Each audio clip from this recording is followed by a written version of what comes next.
Hello student, my self Govind Dubey. आज हम लोग standard Maharashtra state board standard ninth के साइंस वन का first chapter law of motion देखने जा रहे हैं। ये पार्ट टू इसलिए क्योंकि इस वीडियो का फर्स्ट पार्ट हम पहले ही रिलीज कर चुके हैं, जिसमें हम लोग ने कुछ टॉपिक पहले ही क्लियर कर चुके हैं। आज देखते हैं हम लोग इसके आगे का टॉपिक। सो आई होप आपको समझ में आए। So first there is 5 topics we will cover in this video. First, distance time graph of uniform motion. Second topic is distance time graph of non-uniform motion. Then we will cover velocity time graph of uniform velocity. Then velocity time graph for uniform acceleration. And we will see some equation by using graphical method. So हम ये 5 topics इस chapter में इस video में clear करने वाले हैं, chapter first का। ठीक है, आगे बढ़ते हैं। अब देखो एक ग्राफ में आपको एक्सप्लेन करता हूं, ध्यान से देखना, ध्यान से सुनना। ठीक है, अब देखो ग्राफ में क्या है, distance time graph for uniform motion. Uniform motion मतलब क्या? यूनिफॉर्म मोशन मतलब क्या कि एक इक्वल टाइम में, इक्वल स्पेसिफिक टाइम में इक्वल डिस्टेंस अगर ट्रैवल करता है कोई ऑब्जेक्ट, अंडरस्टैंड, कोई भी ऑब्जेक्ट अगर इक्वल टाइम में इक्वल डिस्टेंस ट्रैवल करता है, एवरी इक्वल टाइम में इक्वल डिस्टेंस ट्रैवल करता है, तो ऐसे मोशन को हम लोग क्या बोलते हैं? Uniform motion. ठीक है, अब देखो यहाँ पे क्या है कि आप ये डिस्टेंस देखोगे, यहाँ से यहाँ का डिस्टेंस, यहाँ के यहाँ, ये जितने भी पॉइंट्स है सबके बीच का डिस्टेंस इक्वल है, अंडरस्टैंड। और ये जो टाइम है ना, नीचे देखो ये टाइम है और ये डिस्टेंस, तो हम लोग क्या देखने वाले? डिस्टेंस वर्सेस टाइम का ग्राफ देख रहे हैं। ठीक है, तो एवरी इक्वल टाइम में देखोगे आप कि ये जितने भी पॉइंट्स हैं उनके बीच का जो टाइमिंग है वो भी इक्वल है। तो एवरी इक्वल टाइम में इक्वल डिस्टेंस अगर कोई ऑब्जेक्ट ट्रेवल कर रहा है, ठीक है, तो उसे हम लोग क्या बोलेंगे? यूनिफॉर्म मोशन, क्योंकि वो मोशन में मतलब मूव कर रहा है, यानी कि मोशन में। लेकिन इक्वल टाइम में अगर इक्वल डिस्टेंस ट्रेवल कर रहा है तो यूनिफॉर्म मोशन में, अंडरस्टैंड। जैसे एग्जांपल, 1 मिनट में 5 किलोमीटर है, ठीक है, तो 2 मिनट्स में 5 + 5 मतलब 10 किलोमीटर, 3 मिनट्स में +5 मतलब 15 किलोमीटर, 4 मिनट में +5 मतलब 20 किलोमीटर्स। तो ऐसे क्या हो रहा है कि एवरी टाइम में ये सिर्फ 5 किलोमीटर्स ट्रैवल कर रहा है। एवरी 1 मिनट में ये कितना ट्रैवल कर रहा है? 5 km। ठीक है, तो इससे हमें क्या समझ में आता है कि ये जो ग्राफ है वो क्या आपको डिस्क्राइब कर रहा है, या फिर क्या आपको बता रहा है कि जो कोई ऑब्जेक्ट है वो इक्वल टाइम में इक्वल डिस्टेंस ट्रैवल करेगा तो एक स्ट्रेट लाइन का ग्राफ आपको दिखाई देगा, अंडरस्टैंड। सो आई होप आपको समझ में आएगा कि अगर यूनिफॉर्म मोशन में कोई ऑब्जेक्ट है तो उसका ग्राफ कैसा बनेगा? एकदम स्ट्रेट लाइन में, अंडरस्टैंड। आगे देखते हैं। अब देखो यही सेम वही thing, distance time graph for non uniform motion. Non uniform motion मतलब क्या कि एवरी टाइम में, एवरी सिंगल मिनट के टाइम में ये अलग अलग स्पीड में जा रहा है। एग्जाम्पल देखते चलो, ये एग्जाम्पल है डिस्टेंस वर्सेस टाइम का, वापस हम लोग ग्राफ देखने वाले हैं। तो 1 आवर में समझ लो ये अराउंड कुछ 10-15 km गया है, 10-50 किलोमीटर्स। आफ्टर 2 आवर्स ये 50+ यानी कि 60 और 70 किलोमीटर से ट्रेवल कर चुका है ये ऑब्जेक्ट। ठीक है, आफ्टर 3 आवर्स ये 150 के अराउंड ट्रेवल किया हुआ है। पहले 15 देखो, पहले 1 आवर में 15 किलोमीटर था, फिर नेक्स्ट 1 आवर में कितना चला गया? 60 मतलब मोर 50 किलोमीटर्स। उसके बाद नेक्स्ट 1 आवर में 150 के अराउंड चला गया, मतलब अराउंड इन्होंने 100 किलोमीटर्स का ट्रैवलिंग कर लिया, 100 किलोमीटर्स ये मूव कर गए। ठीक है, तो ये जो ऑब्जेक्ट है वो एवरी 1 आवर में अलग अलग डिस्टेंस ट्रैवल कर रहा है। ठीक है, पहले 15 किलोमीटर ट्रैवल किया 1 घंटे में, फिर उसके बाद 1 घंटे में 50 किलोमीटर्स, फिर नेक्स्ट 1 आवर में 100+ किलोमीटर्स इन्होंने ट्रैवल किया। ठीक है, तो अब देखो क्या हो रहा है कि ये इक्वल स्पीड में नहीं जा रहे हैं, कभी स्लो, फिर फास्ट, फिर और फास्ट, फिर अचानक और स्लो। तो ये जो इक्वल टाइम में ये इक्वल डिस्टेंस नहीं ट्रैवल कर रहे हैं, इसलिए हम लोग इस मोशन को क्या बोलेंगे? Non uniform motion. I hope you are understanding कि अगर नॉन इक्वल या फिर इक्वल टाइम में नॉन इक्वल डिस्टेंस अगर कोई ऑब्जेक्ट ट्रैवल करता है, ठीक है, अनइक्वल डिस्टेंस अगर ट्रैवल करता है कोई ऑब्जेक्ट अगर इक्वल टाइम में, then it's called as non uniform motion, understand. अब देखो अगला ग्राफ है हमारा velocity time graph for uniform velocity. We are seeing the graph which describe the velocity versus time graph which describe the velocity uniform velocity। ठीक है, अब देखो uniform velocity मतलब क्या, कि जो वेलोसिटी है वो कंटिन्यू कांस्टेंट है, मतलब जो वेलोसिटी है वो कम ज़्यादा नहीं हो रही है, वो कंटिन्यू क्या है, यूनिफॉर्म में है। यूनिफॉर्म मतलब क्या, कांस्टेंट, एक ही। तो आप देखोगे 1 आवर तक 60 किलोमीटर का वेलोसिटी था, after 1 hour 60 kilometre, after 2 hour 60 kilometre का ही वेलोसिटी है, आफ्टर 3 आवर 60 किलोमीटर है, 4 आवर 60 किलोमीटर है। तो आप देखोगे कि जो वेलोसिटी है ना वो कंटिन्यू सेम है, तो एक स्ट्रेट लाइन ये आपको दिखाएगा। अंडरस्टैंड। तो अब यहाँ पे हम लोग ने क्या देखा कि ये जो वेलोसिटी टाइम ग्राफ है उससे आपको क्या पता चल रहा है कि ये जो वेलोसिटी है ना, देखो 60 किलोमीटर है, तो कोई ऑब्जेक्ट है वो कंटिन्यू 60 की वेलोसिटी में आगे बढ़ रहा है। ठीक है, अगर हम लोग देखें कोई एक ऑब्जेक्ट है जो 60 के वेलोसिटी में 60 किलोमीटर पर आवर के वेलोसिटी में कंटिन्यू आगे बढ़ रहा है, तो और वो उसके वेलोसिटी में कोई चेंज नहीं हो रहा, तो उसकी लाइन कैसे बनेगी, ग्राफ पे स्ट्रेट लाइन बनेगी। अंडरस्टैंड। तो अब देखते हैं आगे, ये तो हुआ velocity time graph for uniform velocity. Next है velocity time graph for uniform acceleration. Acceleration is nothing but change in speed. ये हम लोग ने लास्ट वीडियो में अपने देखा था कि what is the acceleration. Acceleration is nothing but change in speed. ठीक है, तो अमाउंट जितना ये स्पीड में चेंज हो रहा है उसी को हम लोग क्या बोलते हैं, एक्सेलरेशन। तो अब देखते हैं वेलोसिटी और टाइम से एक्सेलरेशन कितना हो रहा है, मतलब कितना वेलोसिटी चेंज हो रहा है। ठीक है, तो पहले 5 मिनट्स में, ठीक है सॉरी, पहले 5 सेकेंड्स में 8 किलोमीटर का वेलोसिटी था। ठीक है, आफ्टर 10 सेकेंड, मतलब आफ्टर 5 सेकेंड यानी कि 10 सेकेंड में जो एक्सेलरेशन हो गया वो 16 किलोमीटर्स हो गया। ठीक है, सॉरी 16 मीटर्स, वेलोसिटी यहाँ पे मीटर्स में। तो आफ्टर, अगर हम लोग देखें कि आफ्टर 10 मिनट्स, आफ्टर 5 मतलब 5 + 5, आफ्टर 5 मिनट्स जो आपका ये एक्सेलरेशन था वो कितना हो गया, 16 मीटर पर सेकेंड। ठीक है, देखो वेलोसिटी क्या हुआ, इंक्रीज हुआ थोड़ा। फिर आफ्टर 15 मिनट फिर वेलोसिटी इंक्रीज हुआ, फिर आफ्टर 20 सेकेंड्स फिर वेलोसिटी इंक्रीज हुआ, फिर आफ्टर 25 सेकेंड फिर वेलोसिटी इंक्रीज हुआ। इसमें क्या हो रहा है कि वेलोसिटी कंटिन्यू इंक्रीज हो रहा है। इसके पहले वाले ग्राफ में हमने क्या देखा था, इसके पहले वाले अगर ग्राफ में मैं बताऊं तो इसके पहले वाले ग्राफ में देखो यहाँ पे वेलोसिटी क्या था, कंटिन्यू कांस्टेंट था। ठीक है, इसलिए स्ट्रेट लाइन ड्रॉ हुआ। यहाँ पे क्या है कि वेलोसिटी इंक्रीज हो रहा है, पहले 8 मीटर पर सेकेंड था, उसके बाद 16 मीटर पर सेकेंड, उसके बाद 24 मीटर पर सेकेंड। ऐसे क्या हो रहा है, वेलोसिटी कंटिन्यू इंक्रीज हो रहा है। ठीक है, अगर देखो वेलोसिटी इंक्रीज होता है या फिर वेलोसिटी डिक्रीज होता है तो उसको हम लोग क्या बोलते हैं, acceleration. The change in velocity, the change in velocity और change in speed known as acceleration.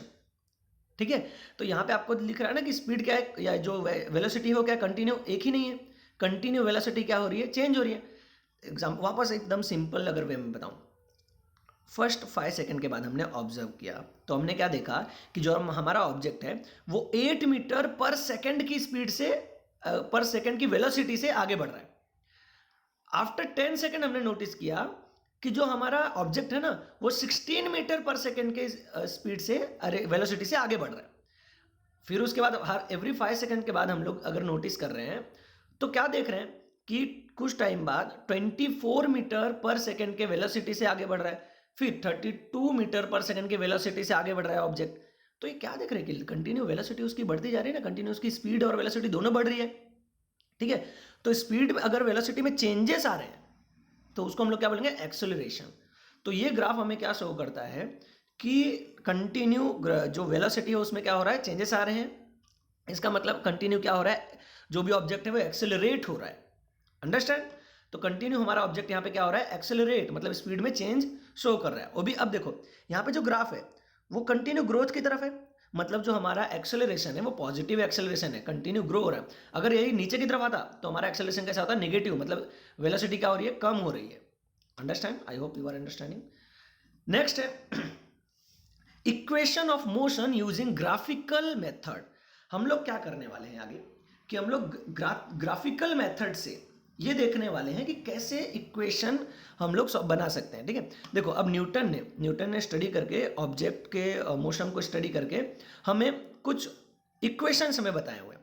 ठीक है, there are 3 equations which we will see in next slides. ठीक है, तो हम लोग क्या करने वाले हैं कि जो इक्वेशन है, इक्वेशन न्यूटन ने डिराइव किया था मोशन की स्टडी करके।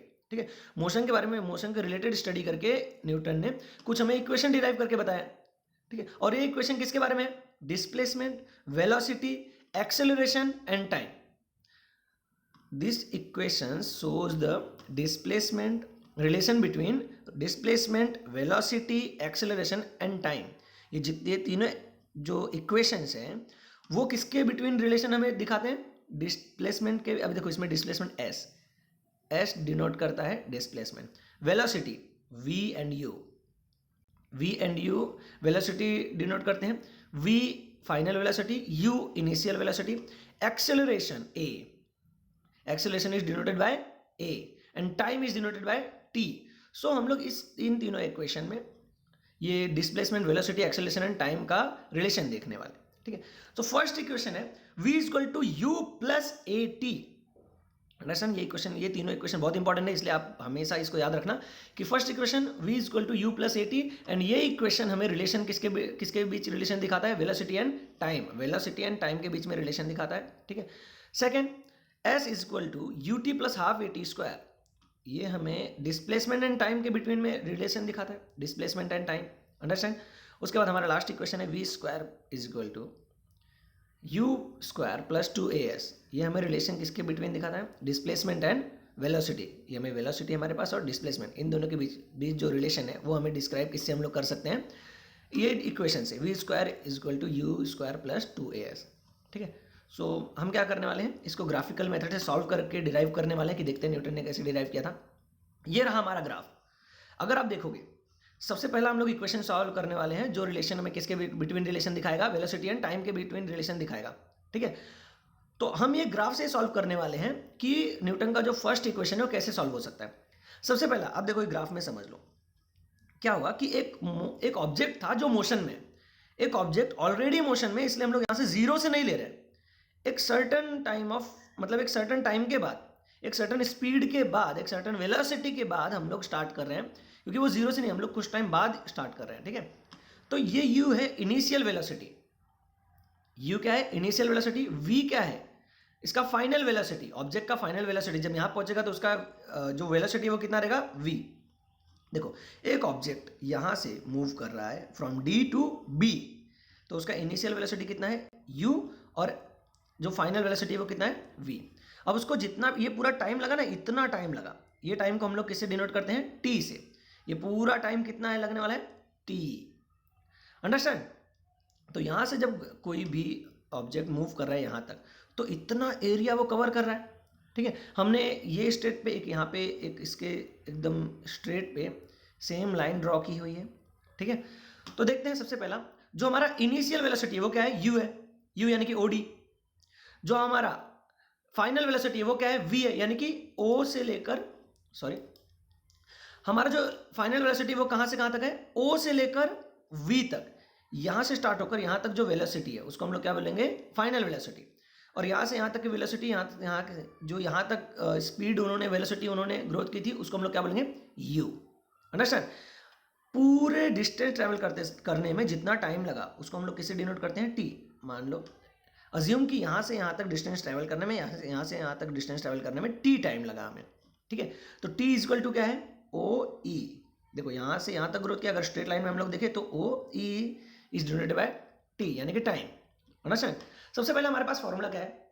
Acceleration is equals to change in velocity upon time. तो हमें एक्सेलरेशन, देखो यहाँ पे आप देख रहे हो कि ये जो हमारा ग्राफ है वो ऐसा स्ट्रेट लाइन है। ठीक है, ग्रोथ मतलब क्या हो रहा है? वेलोसिटी में ग्रोथ हो रहा है। तो हमने अभी ग्राफ देखा ना थोड़ी देर पहले, देखो हमने थोड़ी देर पहले ये ग्राफ देखा, ये कुछ ऐसा ही ग्राफ आपको दिख रहा है ना। तो ये क्या शो कर रहा है? हमें एक्सेलरेशन शो करता है, वो भी कैसा? पॉजिटिव एक्सेलरेशन, यानी कि कंटिन्यू जो ऑब्जेक्ट है वो अपनी स्पीड या अपनी वेलोसिटी क्या कर रहा है? इंक्रीज कर रहा है। तो पहले वेलोसिटी जो थी और जो बाद में थी, तो बाद में ज़्यादा होगी ना, क्योंकि वो कंटिन्यू इंक्रीज कर रहा है। तो कितना एक्सेलरेशन हुआ ये निकालने के लिए हम लोग क्या करेंगे?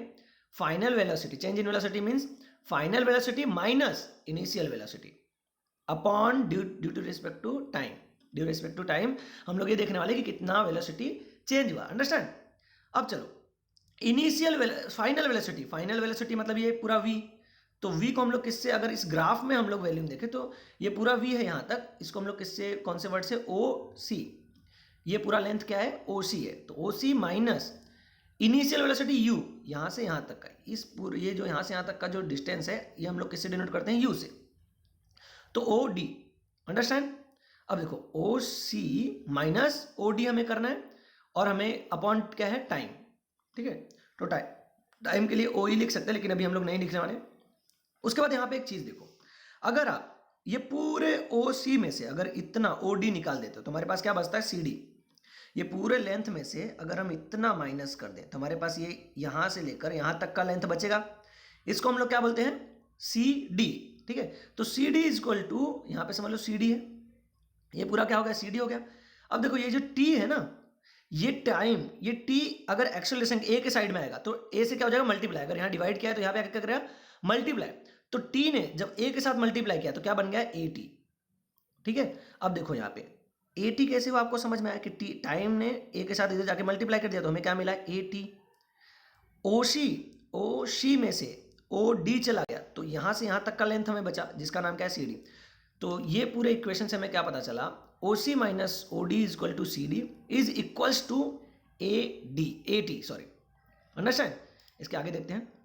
अब देखो, अब हमें क्या देखना है कि ये जो, अब समझ लो एक यहाँ पे क्या है, ये पूरा एक हम लोग बोल सकते हैं स्क्वायर है, ठीक है। तो इस स्क्वायर में क्या होता है कि जो सामने सामने का जो भी लेंथ है, सामने सामने के जो पार्ट्स हैं उनका लेंथ सेम होता है, ठीक है। तो हमने क्या किया, इसके ही सेम यहाँ पे भी एक लाइन ड्रॉ की जिसका नाम हमने क्या रखा, बी ई, ठीक है। अब बी ई में देखो, जैसे यहाँ पे सी ओ सी में C D plus O D था, वैसे बी ई में क्या है, बी ए प्लस ए ई, ठीक है। ये भी दो पार्ट्स में डिवाइड है। तो चलो अब हमने जो देखा था वहाँ पे कि हमें, अगर हम लोग, हमें समझो ये मिला है v, ये टोटल v, जैसे हम लोग टोटल v निकालना है तो टोटल v कैसे निकलेगा, O D plus C D, यहाँ पे देख रहे हो ना, टोटल v कैसे मिलेगा, O D plus C D. अब देखो सी डी क्या था, सी डी का वैल्यू हमने क्या निकाला है पीछे, अगर आप ध्यान से देखोगे सी डी इक्वल टू क्या है, ए टी है, अंडरस्टैंड। तो यहाँ पे मैंने सी डी के प्लेस पे क्या लिखा है, ए टी।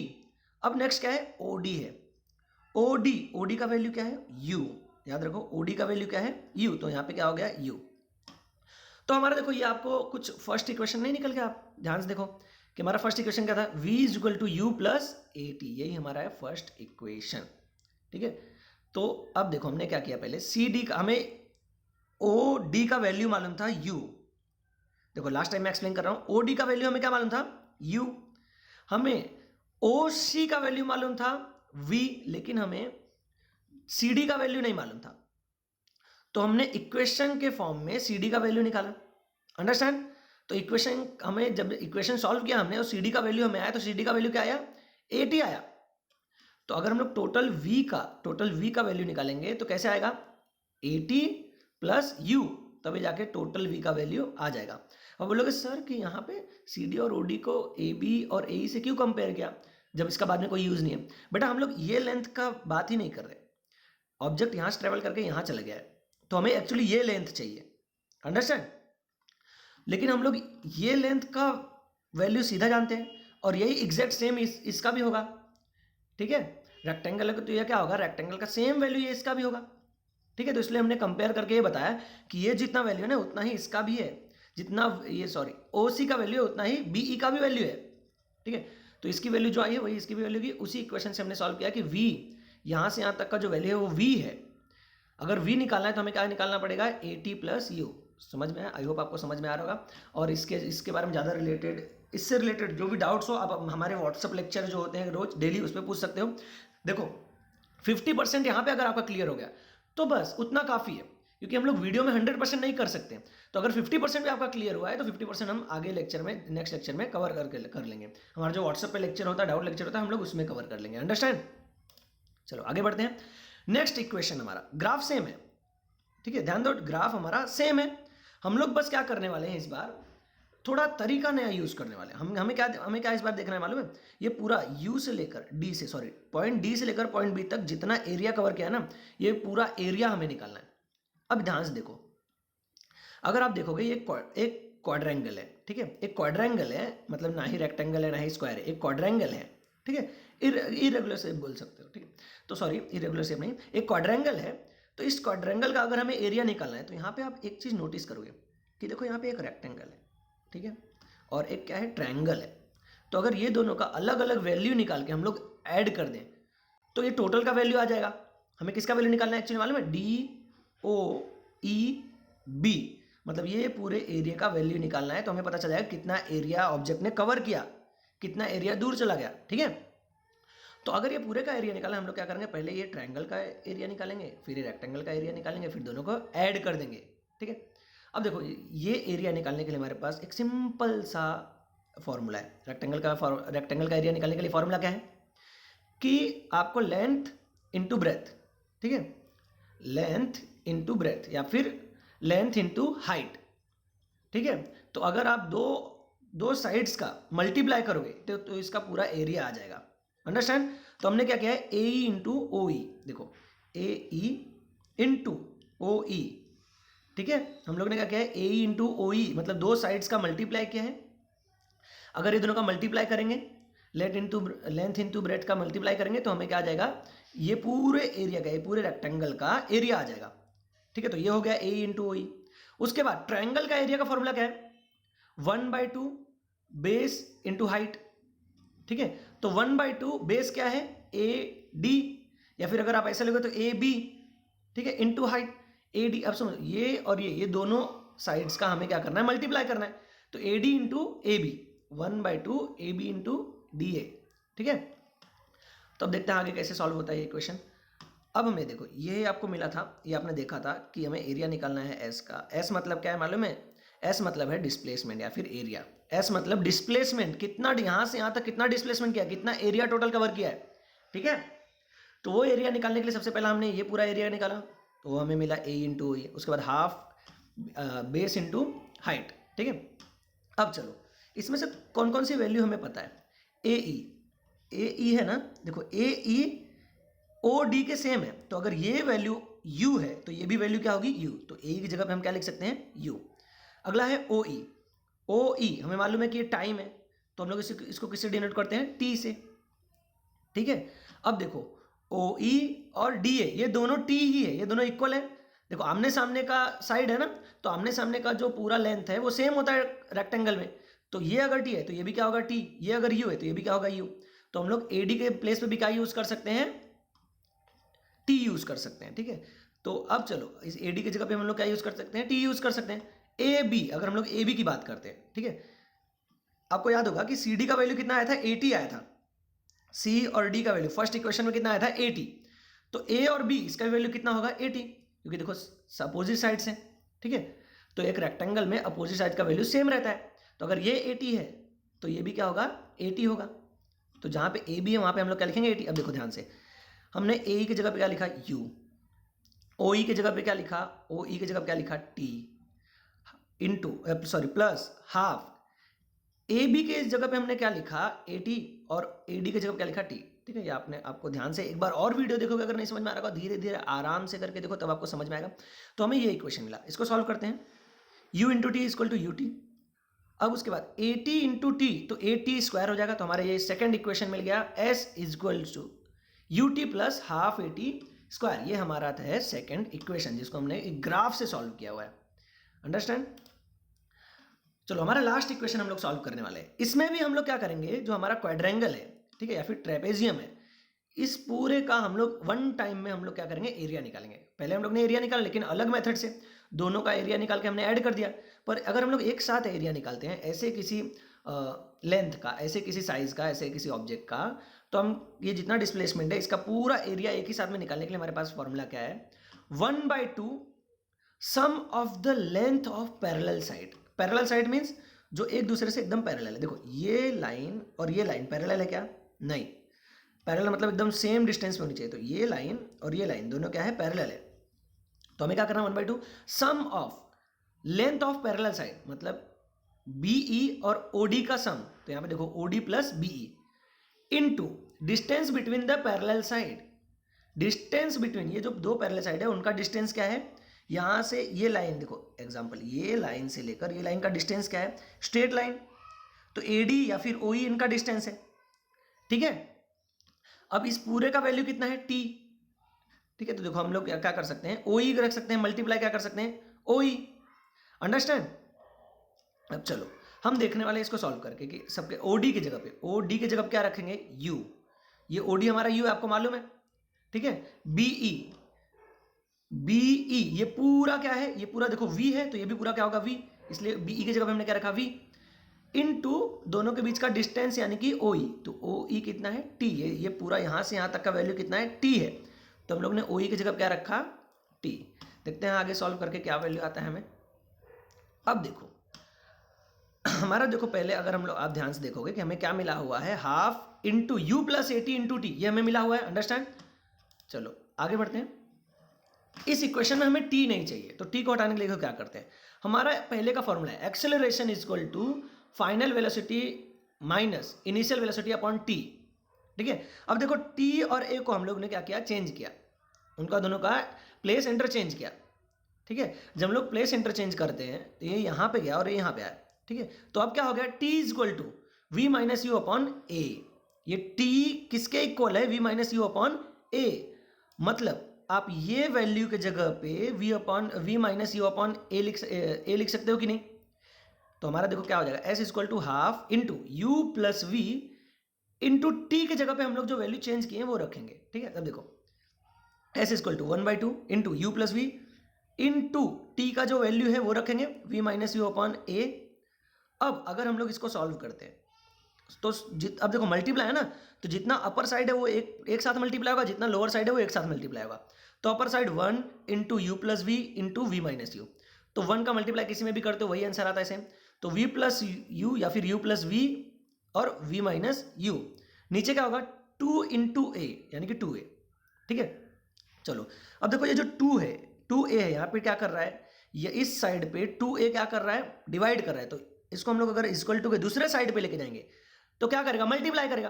तो 2a अगर s से मल्टीप्लाई करेगा तो क्या हो जाएगा 2as, अंडरस्टैंड। अब इक्वल टू क्या बचा, v plus u v minus u. अगर आपको एक फॉर्मूला याद होगा a प्लस बी और a माइनस बी का, a प्लस बी और a माइनस बी दोनों साथ मिलकर क्या बन जाते हैं, a square minus b square.